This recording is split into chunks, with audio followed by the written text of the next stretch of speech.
Welcome to there group. ಇವತ್ತು ನಾನು ಸಿಬೆ ಬಗ್ಗೆ ಮಾತಾಡ್ತಾ ಇದ್ದೇನೆ. ಸಿಬೆ ಅಷ್ಟೇ ಇಂಪಾರ್ಟೆಂಟ್ ಅಲ್ಲ. ನನ್ನ ಹಿಂದೆ ನೀವು ಸಿಬೆ ಗಿಡ ನೋಡ್ತೀರಾ, ಆದ್ರೆ ನನ್ನ ಪಕ್ಕಕ್ಕೆ ನೋಡ್ತಾ ಇರೋದು ಗಂಧ.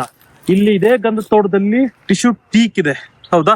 ಆಮೇಲೆ ಇದರ ಮಧ್ಯೆ ನಿಮ್ಗೆ ನಾನು ತೋರಿಸ್ತೇನೆ, ಸೀತಾಫಲ್ ಇದೆ.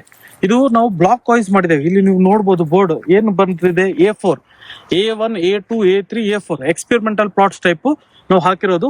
ಇಲ್ಲಿ ರಿಸಲ್ಟ್ ಏನ್ ಬರ್ತಾ ಇದೆ ಅಂತ ತೋರಿಸ್ತೇನೆ, ಬನ್ನಿ. ಸಿಬೆ ನೋಡಿ, ಕಾಯಿ ಸೈಜ್ ನೀವು ನೋಡ್ಕೋಬಹುದು. ಹಣ್ಣು ನೋಡಿ ಎಷ್ಟು ಹಣ್ಣು ಬಿಟ್ಟಿದೆ, ಹೌದಾ? ನಮ್ಮ ಒನ್ ಆಫ್ ದ ಬೆಸ್ಟ್ ತಳಿ, ಎಲ್ಲಾ ಕಡೆ ಹಣ್ಣು. ಇದೇನು ಮತ್ತೆ ಮೇಂಟೆನೆನ್ಸ್ ಅಂತಲ್ಲ ನೋಡಿ, ಇಡೀ ಬ್ರಾಂಚ್ ಅಲ್ಲಿ ಹಣ್ಣಿದೆ. ಇಂಥ ಬ್ರಾಂಚ್ ನಿಮ್ಗೆ ಸಿಗುತ್ತಾ? ಸುಮ್ನೆ ಆ ತಳಿ ಈ ತಳಿ ಅಂತ ಹೋಗ್ಬೇಡಿ, ನೆನ್ಪಿಟ್ಕೊಳ್ಳಿ. ಒಳ್ಳೆ ಮ್ಯಾನೇಜ್ಮೆಂಟ್ ಪ್ರಾಕ್ಟೀಸ್ ಇದ್ರೆ ಒಳ್ಳೆ ರಿಸಲ್ಟ್ ಬರುತ್ತೆ. ಯಾಕೆ ಇದನ್ನ ಹೇಳ್ತಾ ಇದ್ದೇನೆ ಅಂದ್ರೆ, ಗಂಧದ ಜೊತೆ ಸೀಬೆ ಬೆಳೆದಾಗ ಇಳುವರಿ ಬರಲ್ಲ, ಅದು ಇದು ಅಂತಾರೆ. ಹೌದು, ಬರಲ್ಲ, ನಾನು ಒಪ್ಕೊಂತೇನೆ. ಆದ್ರೆ ರೈಟ್ ಪ್ರಾಕ್ಟೀಸ್, ರೈಟ್ ವೆರೈಟಿ ನೀವು ಹಾಕಿದ್ರೆ 100% ಇಳುವರಿ ಬರುತ್ತೆ. ನಾನು ಪೇಪರ್ ಅಲ್ಲಿ ಬರೆದು ಕೊಡಂದ್ರೆ ಕೊಡ್ಬೋದು. ಒಂದನೇದು. ಎರಡನೇದು, ಈಗ ಈ ತಳಿ ನಾವು ಇಂಡಿಜಿನಸ್ ಕ್ರಾಸ್ ಅಂತ ಹೇಳ್ತೇವೆ. ಅಂದ್ರೆ ಹೊರದೇಶದ ತಳಿ ಮತ್ತೆ ನಮ್ಮ ದೇಶದ ತಳಿನ ಕ್ರಾಸ್ ಮಾಡಿದಾಗ ಬರುವಂತ ತಳಿ ಇದು ರಾಯಲ್ ಗ್ರೀನ್. ನಾನು ಮುಂಚೆನೆ ನನ್ನ ಹಳೆ ವಿಡಿಯೋಲಿ ತೋರಿಸಿದೆ. ರಾಯಲ್ ಗ್ರೀನ್ ಏನಾತಪ್ಪ, ರಿಸಲ್ಟ್ ಏನ್ ಬಂತಾ ಇಲ್ವೋ ಅಂತ ಕೇಳೋರು ಇದ್ರೆ ಖಂಡಿತ ಇದನ್ನ ನೋಡ್ಬೇಕು. ಈ ಗಿಡನ ನೋಡಿ ಎಷ್ಟು ಕಾಯಿ ಬಿಟ್ಟಿದೆ ನೋಡಿ ನಿಮ್ಗೆ. ಇದು ಏನು ಮತ್ತೆ ಪ್ರೂನಿಂಗ್ ಮಾಡಿದೀವ, ಏನಿಲ್ಲ. ಇದು ಜಸ್ಟ್ ಫ್ರಂಟ್ ಬ್ರಾಂಚ್ ತೆಗೆದಿದ್ದೇವೆ. ಯಾಕೆ ಅಂತಂದ್ರೆ ಬಿಸಿಲು ಕಡಿಮೆ ಬರ್ತಾ ಇದೆ. ಗಿಡದ ಒಳಗಡೆ ಬಿಸಿಲು ಕಡಿಮೆ ಬಂದ್ರೆ ಹಣ್ಣಿನ ಟೇಸ್ಟ್ ಸರಿ ಬರಲ್ಲ. ಬಿಸಿಲು ಬಂದಾಗ ಹಣ್ಣಿನ ಟೇಸ್ಟ್ ಸರಿ ಬರುತ್ತೆ. ಅದಕ್ಕಾಗಿ ನಾವು ಈಗ ಸೈಡ್ ಬ್ರಾಂಚಸ್ ಟ್ವಿಕ್ಸ್ ಅಂತ ಹೇಳ್ತೇವೆ, ಫ್ರಂಟ್ ಟ್ವಿಕ್ಸ್. ಇಲ್ಲ ಅಂದ್ರೆ ಪ್ರೂನಿಂಗ್ ನಾವು ಮಾಡೋದಾದ್ರೆ ಇಲ್ಲಿಗೆ ಕಟ್ ಮಾಡ್ತೇವೆ. ಎದೆ ಹೈಟಿಗೆ ಗಿಡನ ಕಟ್ ಮಾಡ್ಬೇಕು. ನಾವಿಲ್ಲಿ ಯಾವುದೇ ತರದ ಮೇಂಟೆನೆನ್ಸ್ ಮ್ಯಾನೇಜ್ಮೆಂಟ್ ಮಾಡ್ತಾ ಇಲ್ಲ. ಓಕೆ, ಎಕರೆಗೆ ನಾವು 300 ಗಂಧ ಹಾಕಿದ್ದೇವೆ. ಇಲ್ಲಿ 12x12 ಮಧ್ಯೆ 2 ಗಿಡದ್ದು ಗಂಧದ ಮಧ್ಯೆ ನಾವು ಸೀಬೆ ಹಾಕಿರೋದು. ಈಗ ಸೀಬೆ ವಯಸ್ಸು ಬಂದು 3 ವರ್ಷ, ಹೌದಾ? ಡ್ರಿಪ್ ಲೈನ್ ಥ್ರೂ ಮಾಡಿದ್ದೇವೆ. ಇಲ್ಲಿ ನೀವು ನೋಡ್ಬೋದು ಕಾಯಿ ಹೆಂಗ್ ಸೆಟ್ ಆಗಿದೆ ಅಂತ ಹೇಳಿ. ಕಾಯಿ ನೋಡಿ ಹೆಂಗೆ. ಆಮೇಲೆ ಇದಕ್ಕೇನು ನಾವು ಫ್ರೂಟ್ ಬ್ಯಾಗ್ ಹಾಕಿಲ್ಲ. ಕಲೆ ಗಿಲೆ ಎಷ್ಟು ಕಡಿಮೆ ಇದೆ, ನ್ಯಾಚುರಲ್ ಆಗಿ ಬರುತ್ತೆ. ಯಾಕಂದ್ರೆ ನಮ್ಮ ದೇಶದ ತಳಿ ನೀವು ಹೊರದೇಶದ ತಳಿಗೆ ಮಿಕ್ಸ್ ಮಾಡಿದಾಗ ಇಳುವರಿ ಇಂಪ್ರೂವ್ಮೆಂಟ್ ಆಗುತ್ತೆ. ಆಮೇಲೆ ಹಣ್ಣಿನ ಶೇಪ್, ಸೈಜ್ ಎಲ್ಲಾನು ಇಂಪ್ರೂವ್ಮೆಂಟ್ ಆಗುತ್ತೆ. ಮೋಸ್ಟ್ ಇಂಪಾರ್ಟೆಂಟ್ ಏನಾಗುತ್ತೆ, ರೋಗ ಬರಲ್ಲ. ನಿಮ್ಗೆ ನಾನು ಈ ಪೂರ್ತಿ ಹೊಲದ ವಿಡಿಯೋ ತೋರಿಸ್ತೇನೆ. ಇಲ್ಲಿ ನಮ್ಮ ಸೀಬೆಗೆ ರೋಗ ಇಲ್ಲ. ಯಾವುದು ನಾವು ನೆಮಿಟೋಡ್ ಅಂತ ಹೇಳಿದೇವೆ, ಆ ರೋಗ ಇಲ್ಲ. ಇವರು ಸಗಣಿ ಗೊಬ್ಬರ ಹಾಕ್ತಾ ಇದಾರೆ, ಎಲ್ಲಾನು ಮಾಡಿದ್ದಾರೆ. 1ನೇ ವರ್ಷ ಮಾಡಬಾರ್ದು, ಆದ್ರೆ 2ನೇ ವರ್ಷದಿಂದ ನೀವು ಮಾಡಿದ್ರು ಏನು ಸಮಸ್ಯೆ ಬಂದಿಲ್ಲ. ಯಾಕಂತಂದ್ರೆ ಡಿಸೀಸ್ ರೆಸಿಸ್ಟೆನ್ಸ್ ಇರುತ್ತೆ. ಬಹಳ ಮುಖ್ಯ. ಇಳುವರಿ ಅಷ್ಟೇ ಇಂಪಾರ್ಟೆಂಟ್ ಅಲ್ಲ, ರೈತರು ನೆನ್ಪಿಟ್ಕೊಳ್ಳಿ. ಯಾವುದೇ ಒಂದು ತಳಿ ನೀವು ಬೆಳೀತಾ ಇದ್ರೆ ಡಿಸೀಸ್ ರೆಸಿಸ್ಟೆನ್ಸ್ ಫಸ್ಟ್ ಪ್ರಿಯಾರಿಟಿ ಇರಬೇಕು. ಸೆಕೆಂಡ್ ಪ್ರಿಯಾರಿಟಿ ಇಸ್ ರಿಸಲ್ಟ್, ಅಂದ್ರೆ ಇಳುವರಿ ಏನ್ ಬರುತ್ತೆ ಅಂತೇಳಿ. ಥರ್ಡ್ ಪ್ರಿಯಾರಿಟಿ ನೀವು ಮಾಡಿದ್ರೆ ಮಾರ್ಕೆಟಿಂಗ್ ಪ್ಲಾನ್ ಮಾಡ್ಬೇಕು. ಯಾಕಂದ್ರೆ ನಿಮ್ ಕಡೆ ಮಾರ್ಕೆಟ್ ಇದೆ ಅಂತ ತಿಳ್ಕೊಳ್ಳೋಣ, ಓಕೆ. ನಿಮ್ ಕಡೆ ಹೆಚ್ಚು ಇಳುವರಿ ಬರ್ತಾ ಇದೆ ಅಂತ ತಿಳ್ಕೊಳ್ಳೋಣ, ಅದು ಓಕೆ. ರೋಗ ತಡ್ಕೊಳೋ ಶಕ್ತಿ ಇಲ್ಲ, ರೋಗ ಪದೇ ಪದೇ ಬರ್ತಾ ಇದೆ ಅಂದ್ರೆ ಲಾಸ್ ಆಗ್ತಾ ಇದೆ. ಲಾಸ್ ಮಾಡ್ಕೊಂತೀರಾ. ಫಸ್ಟ್ ಪ್ರಿಯಾರಿಟಿ ಕೊಡೋದನ್ನ ಬಿಡ್ತಾ ಇದೀರಾ. ಫ್ಯಾನ್ಸಿ ನೋಡ್ಬೇಡಿ.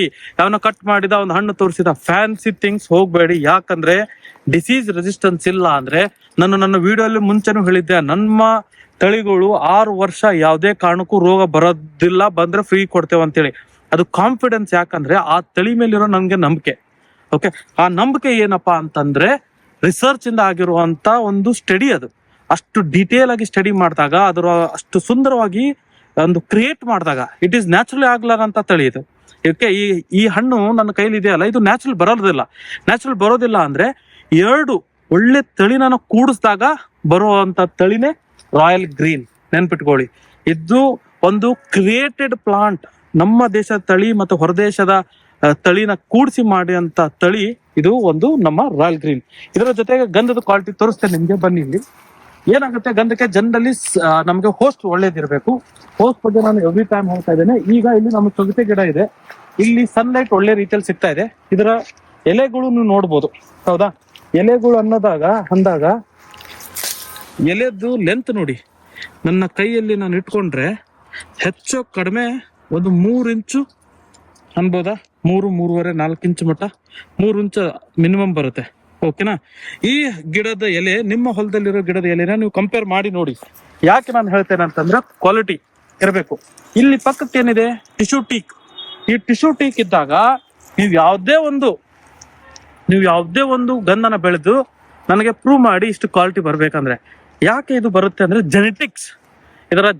ಇದರ ತಾಯಿ ಗುಣ ಏನಿರುತ್ತೆ ಅದು ಬೆಟರ್ ಇರುತ್ತೆ. ಓಕೆ, ನಾನು ನನ್ನ ತಂದೆ ತಾಯಿ ಹಂಗೆ ಬೆಳೆದಿರ್ತೇನೆ, ನನ್ನ ರೂಪ ಸುಂದರ ಎಲ್ಲಾನು ಹಂಗಿರುತ್ತೆ ಅಂದ್ರೆ ಈ ಗಿಡದ್ದು ಹಂಗೆ ಇರುತ್ತೆ. ಇದರ ತಂದೆ ತಾಯಿಯ ಕ್ವಾಲಿಟಿ ಪ್ರಕಾರ ಇದು ಬೀಳುತ್ತೆ. ನನ್ನ ತೋಟದಲ್ಲಿ ಎಲ್ಲಾನು ಹಿಂಗಿದೆ ಅಂತಲ್ಲ, 85% ಮಾತ್ರ ಹಿಂಗಿರುತ್ತೆ, ಇನ್ನೊಂದು 15% ಇಲ್ಲ 20% ವೀಕ್ ಇರುತ್ತೆ. ಅದನ್ನ ಎಕ್ಸೆಪ್ಟ್ ಮಾಡ್ತೇವೆ. ಇಲ್ಲಿ ತೋರಿಸ್ತೇನೆ ಬನ್ನಿ, ವೀಕ್ ಯಾವ್ದಪ್ಪ ಅಂತ ಹೇಳಿ. ಇದು ನೀರ್ ಇಲ್ಲಿ ನಿಂತು ಒಣಗಿತ್ತು, ಹಾಕಿದ್ದೇವೆ, ಇನ್ನೂ ಗ್ರೋತ್ ಅಷ್ಟು ಸರಿ ಆಗ್ತಾ ಇಲ್ಲ. ಇದರ ಗಿಡದ ಕ್ವಾಲಿಟಿ ನೋಡಿ, ಪೋಸ್ಟ್ 2-3 ಸತ ಹಾಕಿದ್ವಿ, ಇಲ್ಲಿ ಹೋಯ್ತು. ಆದ್ರೆ ಅದ್ರ ಪಕ್ಕಕ್ಕೆ ನೋಡಿ, ಅದ್ರ ಹಿಂದ್ಗಡೆ ನೋಡಿ, ನಮ್ದು ಸೀಬೆ, ಈ ಸೀಬೆ ಹಿಂದೆ ನೀವು ನೋಡ್ಬೋದು, ಅಲ್ಲಿ ನೀವು ನೋಡಿ, ಎಲ್ಲೆಲ್ಲಿ ನಿಮ್ಗೆ ಕಣ್ಣಿಗೆ ಕಾಣುತ್ತೆ 85%, 85% ಅಷ್ಟು ಒಳ್ಳೆ ಕ್ವಾಲಿಟಿ ಇದೆ ಅಂದಾಗ, ನಾನು ನಾಳೆ 15 ವರ್ಷ ಬಿಟ್ಟು ಕಟಿಂಗ್ ಮಾಡಿದಾಗ ನನಗೆ 85% ಗಿಡಗಳು ಅಂದ್ರೆ 100ದಲ್ಲಿ 85 ಗಿಡ ಒಳ್ಳೆ ರಿಸಲ್ಟ್ ಕೊಡುತ್ತೆ. ಇನ್ನು 15 ಗಿಡ ನಮ್ಗೆ ಹಾಳಾಗ್ಬೋದು. ಆದ್ರೆ ಕ್ವಾಲಿಟಿ 85% ಇಸ್ ಗುಡ್ ನಂಬರ್. ಬೇರೆ ಕಡೆ ನೀವು ಮಾಡಿ, ಎಲ್ಲೋ ಮಾಡಿ, ಕ್ವಾಲಿಟಿ ಸರಿ ಇಲ್ಲ ಅಂದ್ರೆ 40-30% ಮಾತ್ರ ಒಳ್ಳೆ ರಿಸಲ್ಟ್ ಸಿಗುತ್ತೆ. ಜೆನೆಟಿಕ್ ಪ್ಯೂರಿಟಿ ನೀವು ಇಲ್ಲದೆ ಗಿಡನ ಹಾಕಿದ್ರೆ ಲಾಸ್ ಆಗೋ ಚಾನ್ಸ್ ಇರುತ್ತೆ. ಆಮೇಲೆ ನಮ್ಮ ತೋಟ ನಾವು ನ್ಯಾಚುರಲ್ ಆಗಿ ಆರ್ಗ್ಯಾನಿಕ್ಲಿ ಮೇಂಟೈನ್ ಮಾಡ್ತಾ ಇದೀವಿ. ಅದಕ್ಕಾಗಿ ದಾರ್ವಿ ತಂಡ ನಿಮ್ಗೆ ಕೊಡ್ತಾ ಇದೆ ನಮ್ಮ ಸೀಸಾಲ್, ಪ್ಲಾಂಟಿಕಾ, ವೆಲೆಕ್ಸ್, ಜೆನೆಕ್ಸ್, ಹ್ಯೂಮೆಕ್ಸ್ ಅಂಡ್ ಸ್ಯಾಂಡಲ್ ಬೂಸ್ಟರ್ ಅಂತ ಹೊಸ ಪ್ರಾಡಕ್ಟ್ ಲಾಂಚ್ ಮಾಡಿದ್ದೇವೆ 2025 ಅಲ್ಲಿ. ಸ್ಯಾಂಡಲ್ ಬೂಸ್ಟರ್ ಏನ್ ಮಾಡುತ್ತೆ ಅಂದ್ರೆ ಗಿಡದ ಸುತ್ತಳತೆ ಡೆವಲಪ್ ಮಾಡುತ್ತೆ. ಈಗ ನಾನು ಇಲ್ಲಿ ಬಂದಿದ್ದೇನೆ, ಈಗ ಇದನ್ನ ಕೈ ಹಿಡಿದು ತೋರಿಸ್ತಾ ಇದ್ದೇನೆ. ಇದು ಕೇವಲ 6 ಇಂಚ್ ಇದೆ, ಹೌದಾ? ಕೇವಲ 6 ಇಂಚ್ ಇದೆ. ಇದಕ್ಕೆ ನಮ್ಗೆ ಪಕ್ಕಕ್ಕೆ ಒಂದು ಚಿಕ್ಕ ಚೊಗಚೆ ಇದೆ, ಎಲ್ಲ ಇದೆ. ಆದ್ರೆ ನಾನು ಸ್ಯಾಂಡಲ್ ಬೂಸ್ಟ್ ಕೊಟ್ಟಿರೋ ಗಿಡಗಳು ಟ್ರಯಲ್ ನಾವು ಕೊಟ್ಟಿದ್ವಿ, ಅದರ ರಿಸಲ್ಟ್ ನಾನು ಇಲ್ಲಿ ತೋರಿಸ್ತೇನೆ ಬನ್ನಿ. ಈಗ ಇದೇ ಗಿಡಕ್ಕೆ ನಾವು ಟ್ರಯಲ್ ಕೊಟ್ರೆ ಇದು 6 ಇಂಚ್ಗಿಂತ ಜಾಸ್ತಿ ಆಗಿದೆ ಈಗ, ಹೌದಾ? ಸೇಮ್ ಹಿಂಗೆ ನೀವು ಬೇರೆ ಗಿಡ ನೀವು ನೋಡ್ತಾ ಹೋದ್ರೆ ಅದರ ರಿಸಲ್ಟ್ ಬೇರೆ ಬೇರೆ ಬರುತ್ತೆ. ಯಾಕಂದ್ರೆ ನಾವು ಏನ್ ರೂಟ್ಸ್ ಕೊಡ್ತೀವೋ ಅದೇ ಮೇನ್ ಇಂಪಾರ್ಟೆಂಟ್. ರೂಟ್ಸಿಗೆ ನೀವು ಒಳ್ಳೆ ರೀತಿ ಫೀಡ್ ಮಾಡಲಿಲ್ಲ ಅಂದ್ರೆ ರಿಸಲ್ಟ್ ಬರೋಕ್ ಚಾನ್ಸ್ ಇಲ್ಲ. ಆಮೇಲೆ ಫಾಲಿಯರ್ ಅಪ್ಲಿಕೇಶನ್ ಕೇಳ್ತಾರೆ. ಯಾವಾಗ್ಲೂ ನಾವು ಫಾಲಿಯರ್ ಅಪ್ಲಿಕೇಶನ್ ಕೊಡೋದು ನೀಡಿಲ್ಲ. ಆದ್ರೆ ವೆನ್ ಸ್ಟಂಟೆಡ್ ಗ್ರೋತ್, ಈಗ ಆ ಗಿಡ ನೀವು ನೋಡಿದ್ರೆ ಚಿಕ್ಕ ಇರುತ್ತೆ, ಓಕೆ, ಆ ಚಿಕ್ಕ ಗಿಡಕ್ಕೆ ಸ್ಟಂಟೆಡ್ ಗ್ರೋತ್ ಇದ್ದಾಗ ನಾವು ಫಾಲಿಯರ್ ಅಪ್ಲಿಕೇಶನ್ ಕೊಟ್ಟು ಅಂದ್ರೆ ಎಲೆಗೆ ಸ್ಪ್ರೇ ಮಾಡಿ ರಿಕವರಿ ಮಾಡ್ಕೋಬೇಕು. ಎಲ್ಲಿ ಮಟ್ಟ ಅಂದ್ರೆ ನಮ್ಮ ಈ ಗಿಡದ ಜೊತೆ ಮ್ಯಾಚ್ ಆಗೋ ಮಟ್ಟ. ಅದಾದ್ಮೇಲೆ ನೀವು ಮತ್ತೆ ನ್ಯಾಚುರಲಿ ಹೆಂಗಿದೆ ಹಂಗೆ ಬಿಟ್ರೆ ಫೈನ್. ಶ್ರೀಗಂಧಕ್ಕೆ ಸ್ಟಾರ್ಟಿಂಗ್ ಫರ್ಟಿಲೈಸರ್ ಬೇಕೇ ಬೇಕು, ಇವನ್ ಪ್ಲಾಂಟೇಶನ್ ಆಗ್ಬೇಕಂದ್ರೆ. ಇವನ್ ಆಗ್ಲಿಲ್ಲ ಅಂತಂದ್ರೆ ವೇರಿಯೇಷನ್ ಭಾಳ ಆಗುತ್ತೆ, ಕಟಿಂಗ್ ಮುಂದೆ ಫ್ಯೂಚರ್ ಅಲ್ಲಿ ಪ್ರಾಬ್ಲಮ್ ಆಗುತ್ತೆ. ನಮಸ್ಕಾರ.